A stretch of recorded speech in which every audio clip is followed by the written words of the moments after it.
স্বামী কৃপণ, স্ত্রীকে তার হাত খরচ দেন না, এই অবস্থায় স্বামীর পকেট থেকে গোপনে টাকা নিয়ে খরচ করলে কি গুনাহ হবে?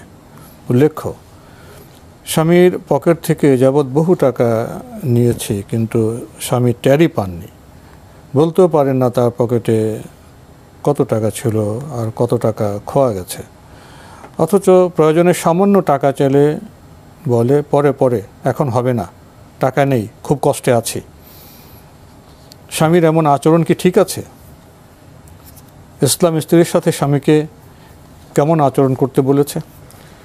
আপনার যদি খরচের মৌলিক যে খরচ আছে সেগুলো যদি তিনি দিয়ে থাকেন, তাহলে আপনি এর জন্য তার কাছ থেকে অতিরিক্ত খরচ নেওয়ার কোনো বৈধতা আপনার নেই। আর হাত খরচ আপনি কোথায় খরচ করবেন? অপ্রয়োজনীয় টাকা কোথায় খরচ করবেন? যদি আপনার খাবার প্রয়োজন যা আছে সবটাই তিনি ব্যবস্থা করেন। হাত খরচ তো মৌলিক খরচের বাইরে।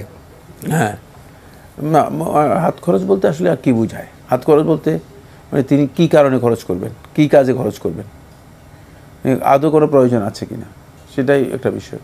যেহেতু প্রয়োজনটা ইম্পর্টেন্ট। হ্যাঁ, প্রয়োজনটা ইম্পর্টেন্ট। ঘরের সমস্ত কিছু নিয়ে আসতেছে, মানে যা দাবি করতেছে তা ব্যবস্থা হচ্ছে, মানে মানে বাজার খরচ যা আছে সব করে দিচ্ছে।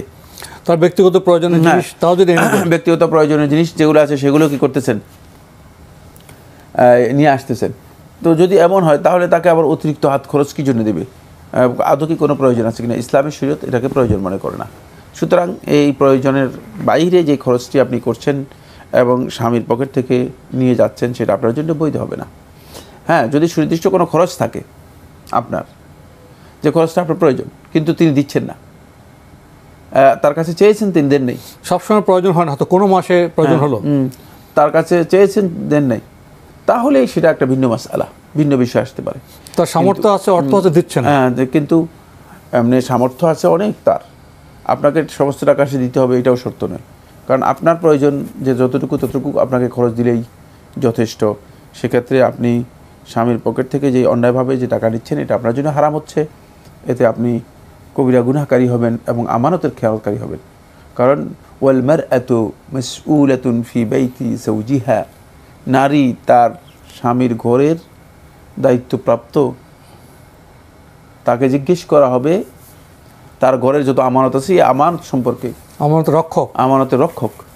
সুতরাং এখানে আপনি আমানতের খেয়াল করতেছেন, আপনার কাজটি ভয়ঙ্কর আমানতের খেয়াল হচ্ছে। খবরদার এগুলো করবেন না, এগুলো করবেন না।